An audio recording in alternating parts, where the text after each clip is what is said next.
नमस्कार साथियों, स्वागत है आप सभी का वाईफाई स्टडी 2.0 पर। मैं हूं अंकित अवस्थी, आप हैं मेरे साथ में आज के सेशन में एक ऐसे विषय पर चर्चा करने के लिए जो कि अपने पड़ोसी मुल्क में भारत को चुनावी मुद्दा बनाता है।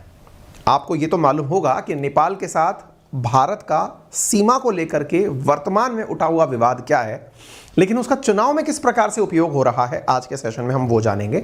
और इस सेशन के साथ साथ मैं आपको चुनाव के जो नेपाल का जो चुनाव सिस्टम है ना, वो भी समझाने का प्रयास करूंगा, क्योंकि अपने आप में बड़ा ही रोचक किस्म का चुनाव सिस्टम है इनका। मिक्स्ड इलेक्शन सिस्टम, जिसमें first past the post system भी शामिल है, तो प्रोपोर्शनल रिप्रेजेंटेशन सिस्टम भी शामिल है। यानी आज के सेशन में आप चुनाव के अंदर, जैसे आपको याद होगा कुछ दिनों पहले मैंने आपको ब्राजील का इलेक्शन सिस्टम समझाया था, अभी कुछ दिनों पहले मैंने इजराइल का इलेक्शन सिस्टम आपके साथ डिस्कस किया था इसी सेशन के अंदर। ऐसे ही अब मैं आज आपके सामने नेपाल का इलेक्शन सिस्टम भी डिस्कस करूंगा, कीपिंग इन माइंड कि वहां के प्रमुख मुद्दे क्या चल रहे हैं, उनको भी आपके साथ चर्चा का हिस्सा बनाएंगे। तो जैसा आप यहां पर देख रहे हैं कि नेपाल चुनाव में भारत विरोधी बयानबाजी हो रही है। नेपाल के चुनाव कब हैं? 20 नवंबर को इनके यहां पर चुनाव होने वाले हैं। जैसे अपने यहां लोकसभा के चुनाव होते हैं, ऐसे ही इनके यहाँ की जो संसद है, एमपी के जो इलेक्शन है, वो 20 नवंबर को होने वाले हैं। बयानबाजी में भारत विरोधी बयानबाजी का क्या तर्क है, वो आज के सेशन में हम चर्चा करेंगे पूरा डिटेल से। लेकिन हमेशा की तरह सेशन के भीतर हम आपके साथ वर्तमान में चर्चा में चल रही करंट की कुछ खबरों को भी चर्चा में लाते हैं, जिनमें क्वेश्चन ऑफ द डेज आपके साथ पूछे जाते हैं, जिसमें 2 सवाल आपकी चर्चा का विषय बनते हैं। उनमें आज का पहला सवाल आपके सामने पूछा जा रहा है, अरुणा साईराम को किस देश की सरकार द्वारा शेवेलियर पुरस्कार से सम्मानित किया गया है? आप कमेंट बॉक्स में इसका जवाब दे सकते हैं। सेशन के अंत में मैं आपके साथ में इस सवाल को डिस्कस भी करूंगा, यानी कि इन केस अगर आप आंसर नहीं जब बता पाए तो मैं लास्ट में आपको आंसर इसका बताऊंगा। इसके साथ साथ ही US news and world report के अनुसार भारत में समग्र सर्वश्रेष्ठ देशों की रैंकिंग में कौन सा स्थान हासिल किया है, इसके बारे में भी आज आप कमेंट के अंदर आंसर दें। इन केस आप नहीं दे पाएंगे तो सेशन के अंत में मैं आपके साथ आंसर साझा करूंगा। ठीक है, चलिए शुरू करते हैं। जैसा मैंने आप सबसे कहा, इस पूरी घटना के अंदर जो किरदार आपको चर्चा का पूरे समय पार्ट नजर आएगा, उस व्यक्ति को हम पहले ही इंट्रोड्यूस करा देते हैं। यह है वो व्यक्ति जिसका नाम है केपी शर्मा ओली। केपी शर्मा ओली नेपाल जो है उसके निवर्तमान प्रधानमंत्री हैं, यानी कि पहले प्रधानमंत्री थे, अब प्रधानमंत्री के पद पर नहीं है। इसी कारण से इलेक्शन के अंदर किस प्रकार प्रधानमंत्री बन जाऊं, उसके लिए जो संभव है वो बयानबाजी चल रही है। ठीक है साहब, किस तरह की बयानबाजी चल रही है, जरा बयान आप यहां पढ़कर देखिए। लिखा गया है कि यदि मैं चुना गया तो I will bring back our territory from India. ऐसा इनके प्रधानमंत्री, जो पूर्व प्रधानमंत्री हैं, एक्स प्राइम मिनिस्टर हैं, उनका कहना है। Will bring back land including काला पानी, यानी इंडिया के पास में जो हमारा हिस्सा है मैं उसे लेकर आऊंगा यदि प्रधानमंत्री बन गया। हालांकि आप दिमाग में ये सवाल जरूर पूछ सकते हैं कि क्या जब ये प्रधानमंत्री थे उस समय भी इंडिया के पास अगर वो हिस्सा था तब इन्होंने क्या किया? तो इनका तर्क ये है कि मुझे प्रधानमंत्री के पद से हटाया ही इसलिए गया क्योंकि मैं नेपाल की जमीन को इंडिया से मांग रहा था। इनका यह तर्क है। पूरा मसला समझाएंगे, अगर आपको पुराना मुद्दा याद नहीं है तो वो भी याद दिलवाएंगे। चुनाव के अंदर इस तरह की बातें हैं और इंटरनेशनल मुद्दे आजकल प्राथमिकता से हैं। तो आप यहां पर देख सकते हैं ये सारी की सारी चीजें जो न्यूज के अंदर दिखाई पड़ रही हैं। हर बार की तरह इन्होंने इस बात को आज से 1 साल पहले भी कहा था, will take back Kalapani Limpiyadhura Lipulekh from India through dialogue if CPN UML come back to power. यानी पहले तो ये कहा करते थे कि बातचीत के रास्ते बाहर लाएंगे, ये देखिए 2021 की खबर है, लेकिन अब इनके बोल बदल गए हैं। अब बोलते समय ये अपने तर्क में ये कहना बंद कर चुके हैं कि डायलॉग से ये काम होगा, अब तो ये लेंगे। अब वो कैसे लेंगे, अब तो वो इनके ऊपर ही है भाई, तरीके इनके हो सकते हैं, अपने हो, लेकिन डायलॉग शब्द की जो भाषा है ना वो गायब हो चुकी है। खैर एनीवे, ये वही व्यक्ति है जो भारत के खिलाफ काफी सारे बयान देने के लिए जाना जाता रहा है। जैसे आपको याद होगा वर्ष 2020 में जिस समय कोरोना चल रहा था, तो यह वो व्यक्ति था जिसने कहा कि इंडिया से जो आया हुआ कोरोना वायरस है वो ज्यादा घातक है चाइनीज कोरोना वायरस के। आपको याद होगा इस व्यक्ति का हमने पूर्ण विश्लेषण भी किया था, किस प्रकार से चाइनीज एम्बेसडर के कहने पर इसने भारत विरोधी सारा रुख अपनाया था, कहां से वो घटनाएं शुरू हुई थी, हम वहां तक आपको लेके चलेंगे। इसके साथ साथ इसने ये भी कहा था कि आपको यदि याद हो कि भगवान राम जो है ना वो असल में अयोध्या में पैदा हुए थे, लेकिन वो अयोध्या नेपाल में है।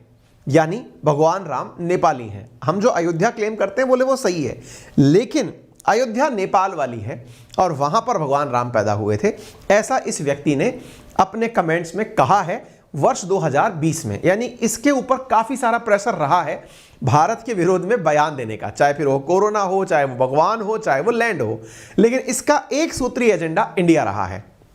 आप यहां पर देख सकते हैं कि इनके पार्टी लीडर्स तक ने इनके बयानों से किनारा किया था वर्ष 2020 में, जब ये लगातार भारत विरोधी बयान दे रहे थे। इनके पार्टी लीडर्स, ये जिस पार्टी से आते हैं कम्युनिस्ट पार्टी ऑफ नेपाल, उनके नेताओं ने कहा कि ये अनडिप्लोमेटिक तरीका है जिस प्रकार की बातें पीएम ओली कर रहे हैं। तो उम्मीद है इस व्यक्ति के बयानों को आपने समझा और भारत के विरोध में इसका आज भी जो स्टैंड है वो आप यहां पर देख सकते हैं कि we will bring back land including Kalapani, Lipulekh, Limpiyadhura, we will not spare even an inch of our land. हम अपनी जमीन का 1 इंच भी नहीं छोड़ेंगे। यानी कि चुनाव के अंदर जो एकदम जी जान लगा करके बयान दिए जाते हैं उस प्रकार के बयान ये व्यक्ति दे रहा है। उम्मीद है आप लोगों को यह बात अब तक स्टैंड के साथ समझ में आ गई होगी। अब मैं थोड़ा इलेक्शन के बारे में बात कर लेता हूं, फिर मैं आपको दोनों के स्टैंड समझाऊंगा, मुद्दा क्या है वो भी समझाऊंगा, नेपाल सरकार क्या कहती है, इंडियन गवर्नमेंट क्या कहती है, हम उन विषयों पर भी चर्चा करेंगे। तो नेपाल के former prime minister KP Sharma Oli का बयान आपने देख लिया। अब यहां पर हम थोड़ा सा आपको 20 नवंबर से पहले होने वाले इलेक्शन में एक चीज सिखाने के प्रयास करते हैं, और वो क्या है, इनके पार्लियामेंट्री सिस्टम में 275 सीट जो कि हाउस ऑफ रिप्रेजेंटेटिव में है, जैसे अपने यहां लोकसभा होती है ना, ऐसे अमेरिका में हाउस ऑफ रिप्रेजेंटेटिव शब्द बोला जाता है। नेपाल में भी चूंकि 1999 से ही यहां इलेक्शन शुरू हुए हैं, तो इनके यहां पर इसे हाउस ऑफ रिप्रेजेंटेटिव जिसे कहा जा रहा है, वहां 275 सीट के लिए मतदान होगा और इनमें 138 सीटें जिसने भी जीत ली वो व्यक्ति मेजॉरिटी में कहलाएगा। इससे पहले इलेक्शन 2017 में हुए थे, इसके बाद के इलेक्शन 2027 में होंगे। 3 प्रमुख चेहरे या 3 प्रमुख चेहरों की पार्टी चुनाव में है। इनमें एक तरफ केपी शर्मा ओली दिखाई पड़ रहे हैं, एक तरफ शेर बहादुर देउबा, एक तरफ पुष्प कमल दहल प्रचंड दिखाई पड़ रहे हैं। ठीक है, शेर बहादुर देउबा जो है वो कांग्रेस पार्टी से हैं, यानी नेपाली कांग्रेस से हैं, और वर्तमान में यहाँ के पीएम बने हुए हैं। इनकी पार्टी सीपीएन यानी कि कम्युनिस्ट पार्टी ऑफ नेपाल है। यहां पर ये पुष्प कमल दहल जो है वो मॉइस्ट सेंटर नामक पार्टी से हैं। तो ये तीनों पार्टी के जो सदस्य हैं, इनमें से पहले और तीसरे व्यक्ति ने मिलकर के एक बार गठबंधन किया था, उसी के आधार पर यह व्यक्ति प्रधानमंत्री बना था। लेकिन गठबंधन टूटने से इनकी सरकार गिर गई और शेर बहादुर देउबा को सुप्रीम कोर्ट के कहने पर प्रधानमंत्री अपॉइंट कर दिया गया था। ठीक है, उम्मीद है यहां तक की बातें आपको समझ में आ गई होंगी। ये तिथिवार सारी की सारी तारीखें हैं। अब मैं आता हूं आपके सामने इलेक्टोरल सिस्टम के बारे में चर्चा करने के लिए। मुद्दा पुराना है, आप में से बहुत से लोग जानते हैं, नहीं भी जानते हैं मैं फिर से बताऊंगा, लेकिन जो नई चीज आज आप सीखने वाले हैं उस पर हम चर्चा करते हैं। ये है इलेक्टोरल सिस्टम। अगर आप मतलब नोट्स बना सकते हैं इस चीज का, शॉर्ट नोट भी बना करके कहीं भी लिख लीजिएगा। थोड़ा डिफरेंट है, इंडिया से अलग है। कहीं भी किसी देश में ऐसा आपको अगर रिसेंटली देखा हो तो आप उसको वहां पर मेंशन कर लेना, है ना। मैंने ब्राजील भी समझाया था, इजराइल भी समझाया था, अब नेपाल भी समझा रहा हूं। देखिए, यहां के हाउस ऑफ रिप्रेजेंटेटिव यानी कि लोअर हाउस जिसे हम कहते हैं, वहां पर 275 सीट्स हैं। अब यदि आप यहां पर एक पॉइंट ध्यान से देखें तो यहां पर एक शब्द मेंशन किया गया है, और वो शब्द क्या है, लिखा गया है मिक्स्ड इलेक्शन सिस्टम। अब आप थोड़ा सा इसे समझने का प्रयास करें। यहां पर मिश्रित प्रकार का इलेक्शन सिस्टम है, जिसका तर्क है कि 165 जो सदस्य हैं इनकी इसके अंदर 275 में से उन्हें फर्स्ट पास्ट दी पोस्ट सिस्टम के आधार पर इलेक्ट किया जाएगा। पहले तो आप इसको याद कर लें, फर्स्ट पास्ट दी पोस्ट, 275 में से 165। इसका मतलब क्या है, जैसे इंडिया में इलेक्शन जब होता है तो कई प्रत्याशी चुनाव में खड़े होते हैं, जिसे बहुमत मिलता है उसे विजेता घोषित किया जाता है। अब इसका मतलब क्या निकला, मतलब यह हुआ, बहुमत का मतलब क्या निकला, बहुमत 50% से अधिक या फिर बस जीत जाना चाहिए चाहे 30% ही वोट मिला हो। बिल्कुल यही है जो आपने सेकंड लाइन में सुना। अर्थात अगर 10 प्रत्याशी खड़े हो गए चुनाव के अंदर, कैंडिडेट खड़े हो गए, तो जिसे सबसे ज्यादा वोट मिले वो विजेता घोषित किया गया। इसका तर्क ये बिल्कुल नहीं है कि जिसको 50% से ऊपर वोट मिले उसको घोषित किया गया। उम्मीद है आपको ये बात समझ में आ रही हो। जिसको सबसे ज्यादा वोट मिले, चाहे मान लीजिए सबको 20-20 वोट मिल रहे थे, एक को 21 वोट मिल गया, वो जीत गया। है ना। तो ये first past the post system है, जैसे अपने इंडिया में होता है। 165 सांसद तो इनके यहां पर ऐसे चुने जाते हैं, एक प्रकार से जैसे अपने यहां पर विधानसभा क्षेत्र होता है, लोकसभा क्षेत्र होता है लोकसभा के इलेक्शन के लिए, विधानसभा क्षेत्र विधानसभा के इलेक्शन के लिए, ऐसे इनके यहां पर भी एक तरह से समझिए डिस्ट्रिक्ट का सिस्टम है पूरे नेपाल के अंदर, और उसके अंदर से 165 सांसद सीधे सीधे चुनकर आ गए। फिर ये दूसरा क्या है, ये चीज आपको जरूर समझनी है, क्योंकि मिक्स जो है वो क्यों कहा गया है वो मैं आपको बताने का प्रयास कर रहा हूं। पहला तो हो गया फर्स्ट पास्ट द पोस्ट, जो इंडिया जैसा होता है। दूसरा शब्द लिखा गया है प्रोपोर्शनल रिप्रेजेंटेशन सिस्टम। अब थोड़ा सा इसके बारे में समझ लीजिए, ये क्या है। प्रोपोर्शनल रिप्रेजेंटेशन सिस्टम का मतलब ये हुआ आनुपातिक प्रतिनिधित्व के आधार पर। आसान भाषा में ऐसे समझिए, अपने देश में राज्यसभा का इलेक्शन कैसे होता है। उदाहरण के लिए राजस्थान विधानसभा के अंदर 200 विधायक हैं, इनमें से 10 विधायक 10 जो इनके द्वारा 10 सांसद राज्यसभा में चुनकर भेजे जाते हैं आनुपातिक प्रतिनिधित्व प्रणाली के आधार पर। अब यहां पर भी इस शब्द को समझिए, यहां क्या किया जा रहा है, पूरे देश में से 110 लोग और चुने जाएंगे। बोले ये चुन तो लिए गए थे, बोले नहीं, ये तो चुने गए थे बहुमत के आधार पर। बोले इसको कैसे चुनोगे, इसको चुना जाएगा पार्टी के आधार पर। अब बोले ये कौन सा सिस्टम आ गया, ये मैं आपको बताता हूं। यदि आपको इजराइल का सिस्टम याद है तो इजराइल का सिस्टम एक बार रिकॉल करिए। वहां क्या था, वहां सिस्टम यह था कि बहुत सारी पार्टी चुनाव में उतरती हैं, हर पार्टी अपने द्वारा प्रत्याशी बताती है कि देखिए अगर मैं पार्टी बहुमत में आती है, जैसे अभी नेतन्याहू दोबारा प्रधानमंत्री बनने वाले हैं, तो असल में वहां पार्टी बताती है कि यदि मैं बहुमत से जीतती हूं तो अपने इन 5 कैंडिडेट्स को इस पद पर बिठाऊंगी। मेरे ये कुल 20 प्रत्याशी हैं जिन्हें आप वोट दे दीजिए, लेकिन पद निर्धारित मत करिए। दोबारा समझने का प्रयास करिए, वोट दे दीजिए लेकिन जगह निर्धारित मत करिए, पद नहीं जगह। आप जब यहां पर देखते हैं, उदाहरण के लिए मैं अपने देश में अपने देश के अंदर से मैं मेरे जिले की बात करूं तो मान लीजिए कि बालकनाथ जी जो हैं वो हमारे यहां से सांसद बने हुए हैं। जगह फिक्स थी, यानी कि अलवर लोकसभा क्षेत्र उनके लिए फिक्स था कि इस जगह से आपको निर्वाचित होना है। उनके अपोजिशन में जो व्यक्ति था यदि वो हार गया तो ठीक है। लेकिन अब अगर मैं ये कह दूं कि पार्टी ने यानी कि कांग्रेस ने अपने द्वारा 10, बालकनाथ जी बीजेपी से हैं, अब मैं दूसरा उदाहरण ले रहा हूं, कांग्रेस ने मान लीजिए कि अपने 10 नहीं तो 20 प्रत्याशी उतार दिए, पूरे देश में से उतार दिए। ये समझो आप, ये 20 प्रत्याशी हैं, इन्हें सबसे ज्यादा वोट जहां से मिल गया, यानी कि 100, जैसे कांग्रेस है ऐसी और भी पार्टी बहुत सारी हैं, उन पार्टियों ने अपने लिए वोट मांगा, प्रत्याशी के लिए नहीं मांगा, अपने लिए वोट मांगा और कहा कि अगर हम जीत गए तो उसी आधार पर अपनी संख्या यानी अपनी प्रतिशत जितना हम वोट पाएंगे उतनी सीटें इनमें से निकाल लेंगे। शायद थोड़ा टिपिकल हो रहा हो, शायद मैं जो कहना चाह रहा हूं वो कह नहीं पा रहा। मान लीजिए कि ये 100% का पाई है, पार्टी आ गई 10, 1 2 3 4 5 6 7 8 9 10। दोबारा सुनिए, ये 10 पार्टी गई पूरे देश में चुनाव करने के लिए। वो प्रत्याशी वाला सीन हटा दीजिए, अब पार्टी गई, पार्टी का नाम कुछ भी रख लीजिए, ABC party, PCG party, CDD party, XYZ party, कुछ भी पार्टी का नाम रख लीजिए। आपने वोट देना शुरू किया, आपको इन 10 को वोट देना है। 10 में से आपने हो सकता है फर्स्ट पार्टी को वोट दिया, 30% आपके कुल वैध मतों के, यानी पूरे देश के कुल वैध मतों में से 30% वोट इस फर्स्ट पार्टी को मिल गए, 20% वोट इस 4th नंबर पार्टी को मिल गए, 10% वोट इस पार्टी को मिल गए, 2% वोट इस पार्टी को मिल गए। संभव है ना, कुल वोट का परसेंटेज मिलना है पार्टी को, ठीक है। अब 2% वोट मिलना, अब ध्यान से सुनना, चूंकि यह 30% वोट था तो 30% कुल सांसद कितने थे, इनके केस में 110, तो 33 सांसद, भाई 110 का 30% यानी कि 33 सांसद जो है वो इस पार्टी को मिल गए। अगर ये बात आपको समझ में आ रही हो तो थम्स अप करिएगा, अगर समझ में आ रही हो तो कमेंट बॉक्स में ओके कर दीजिएगा। फिर से समझ लीजिए, 10 पार्टी चुनाव में उतरी, उनको 100% मत में से मत मिलने थे, किसी को 30, किसी को 20, किसी को 10, किसी को 15, ऐसे। उन मत परसेंटेज के आधार पर उन्हें 110 सांसद चुनने का अधिकार जो था, उस अधिकार का परसेंटेज दे दिया गया कि तुमको 30% वोट मिला है तो तुम्हारे 33 सांसद चुने जाएंगे। वो कौन होंगे 33 सांसद, वो फिक्स सीट के आधार पर नहीं है कि अलवर से ये होगा, बीकानेर से ये होगा, ऐसा नहीं है।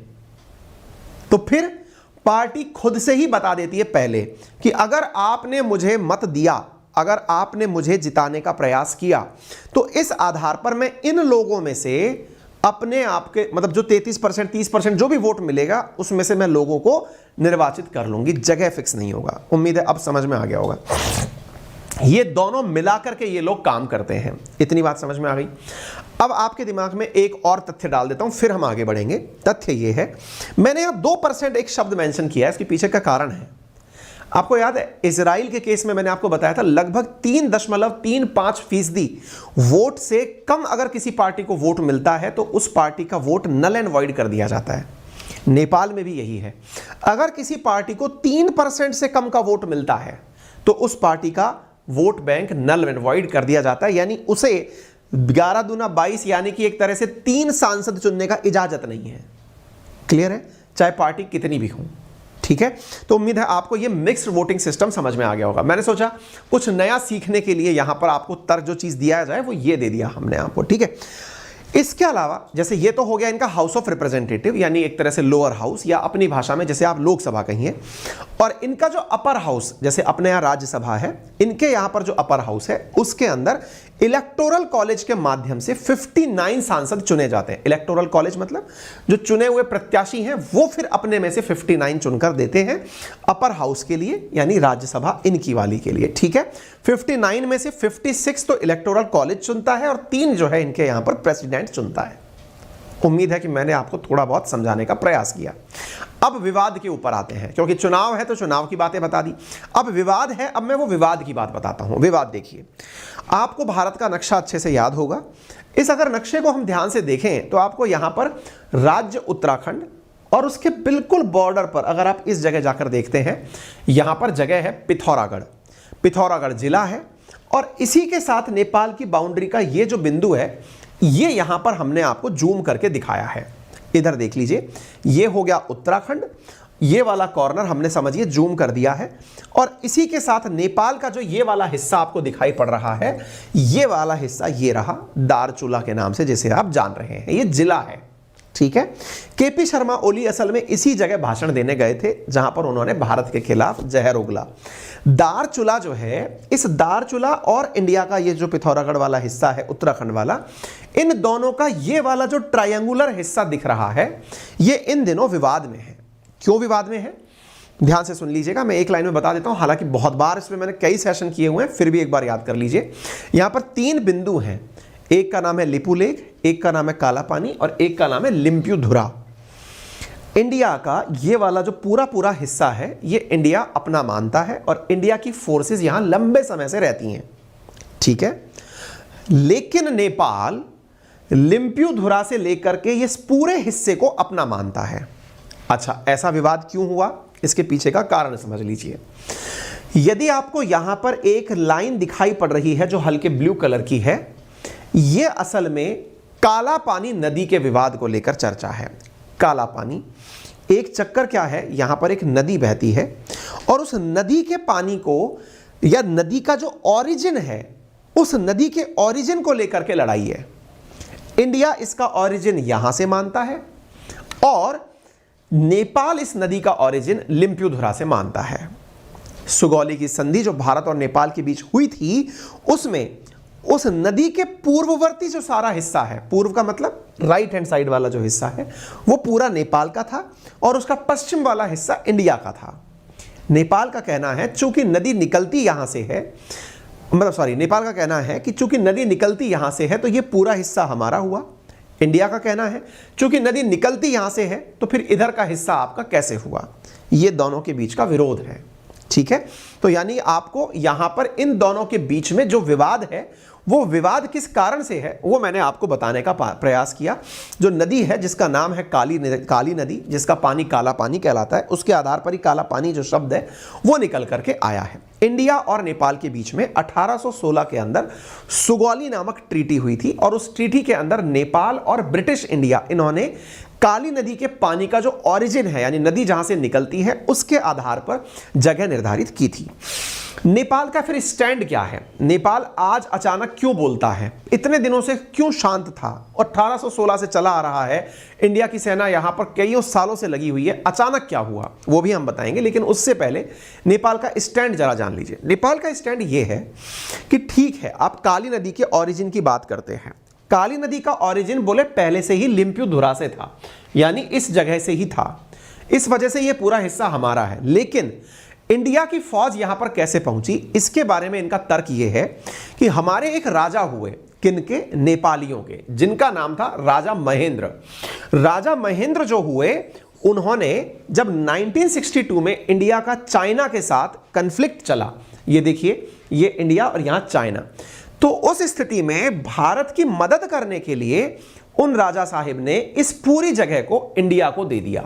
इधर देखिए, यहां पर लिखा है 1962 के वॉर के अंदर जब यह चीज चल रही थी, तो काला पानी जो कि पहले भारत का इनका हिस्सा नहीं था, लेकिन किंग ने इंडिया को टेम्परेरी रूप से इसे यूज करने के लिए दिया था।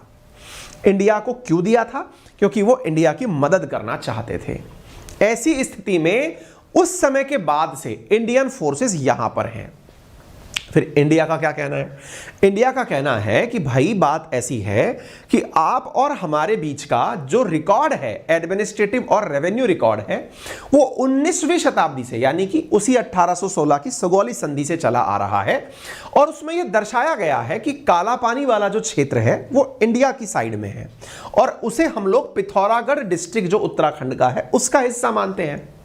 तो विवाद होना नहीं चाहिए, क्योंकि पुराने रेवेन्यू रिकॉर्ड जो ब्रिटिशर्स के समय पर हैं वो दर्शाते हैं कि यह क्षेत्र भारत यानी ब्रिटिश इंडिया के पास था। अब सवाल बनता है कि अगर यह डिस्प्यूट है तो इस डिस्प्यूट को पहली बार ही पता चला या पहले भी उठा है? देखिए, 1999 में जाकर यहां डेमोक्रेसी आई है नेपाल में, यानी इलेक्शन होने लगे हैं।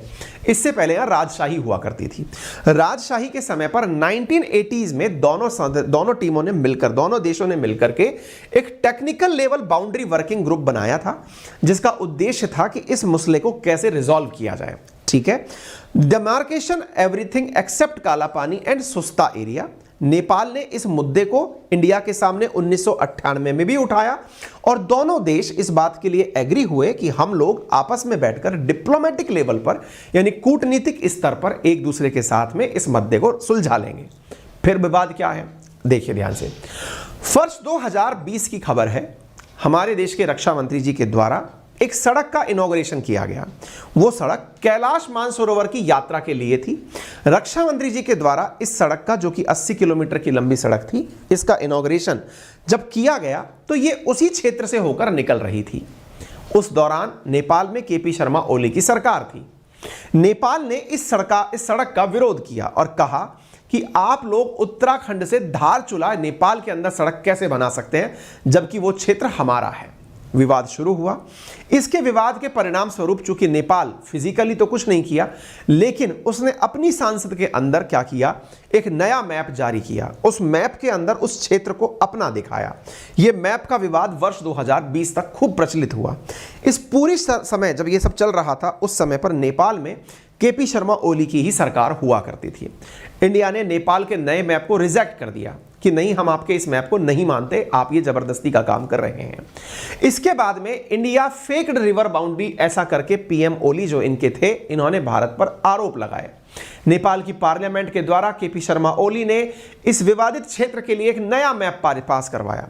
नेपाल ने अपनी किताबों के अंदर भी नए मैप को इंट्रोड्यूस कराया, यानी नेपाल एक प्रकार से पूरी तरह भारत के खिलाफ अपने देश में माहौल बना रहा था। और यह सारा किया धरा था चाइना का, क्योंकि चाइना की तरफ से एक एम्बेसडर जो है वो उन दिनों केपी शर्मा ओली के लगातार संपर्क में थी, जो उनसे इस प्रकार के डिसीजंस करवा रही थी, ऐसा मीडिया हाउसेस ने, इवन काठमांडू पोस्ट तक ने कोट किया था।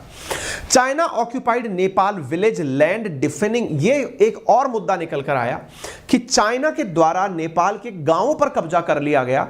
केपी शर्मा ओली उस समय एकदम चुप रहे, लेकिन इंडिया जिसके ऊपर लंबे समय से है उसके बारे में इतना क्यों प्रवोक करने लगे, ये कहीं ना कहीं चाइना का ही इंटरफेरेंस था। ऐसी स्थिति में बॉर्डर डिस्प्यूट जब बढ़ने लगा नेपाल और इंडिया के बीच में, अब सरकारों का परिवर्तन का दौर था। परिवर्तन हुआ। नेपाल ने भारत को चेतावनी भी दी कि आप हमारे क्षेत्र में सड़क नहीं बनाएंगे। इंडिया रुका नहीं, इंडिया ने सड़कें बना ली। इंडिया ने सड़कें बना ली। इसके बाद में अब यहां पर क्या होता है कि इन सड़कों के बीच में ही, ये सर्दी की बात है, अपन ने लास्ट ईयर चर्चा में ली थी, नेपाल के प्रधानमंत्री शेर बहादुर देउबा इंडिया आते हैं, जो रिसेंट प्रधानमंत्री हैं। 3 दिवसीय यात्रा पर वर्ष 2022 के अंदर अप्रैल में आकर पहुंचते हैं और वो आकर कहते हैं कि हम अपने मुद्दों को आपसी बातचीत से सॉल्व कर लेंगे। और बातचीत से सॉल्व करने की जो बातें हैं, देउबा जी ने वर्तमान में चुनावों में भी बोली हैं कि इंडिया के साथ जो भी डिस्प्यूट्स हैं हम उन्हें बातचीत से रिजॉल्व कर लेंगे। लेकिन यहां पर ओली अपनी दावेदारी को चुनाव में मजबूत करने के लिए भाषण दे रहे हैं कि I was removed from the office after publishing map including काला पानी। चूंकि मैंने काला पानी को अपने मैप में दिखा दिया था, इसलिए इंडिया के प्रभाव में आकर के नेपाल में से मुझे सरकार से हटा दिया गया। ऐसा केपी ओली वर्तमान में चुनावों की सभा में कह रहे हैं। उम्मीद है आपको जानकारी पसंद आई होगी। अगर जानकारी अच्छी लगी हो तो वीडियो को लाइक और शेयर करना बिल्कुल मत भूलिएगा। इस पूरे कंटेंट की पीडीएफ मैं आपको अपने टेलीग्राम चैनल अंकित अवस्थी सर, जो कि एक वेरीफाइड अकाउंट है, उस पर शेयर कर दूंगा। अब मैंने सेशन की शुरुआत में आपसे 2 सवाल पूछे थे। पहला सवाल था, French government to honour Aruna Sairam with cavalier award. Aruna Sairam को फ्रेंच गवर्नमेंट ने पुरस्कार दिया है, ठीक है, नंबर 1। दूसरी बात, अगला जो वो बना है चैवेलियर पुरस्कार क्या है, वोकलिस्ट को दिया जाने वाला पुरस्कार है। और इंडिया ने चीपेस्ट मैन्युफैक्चरिंग कॉस्ट के साथ 31st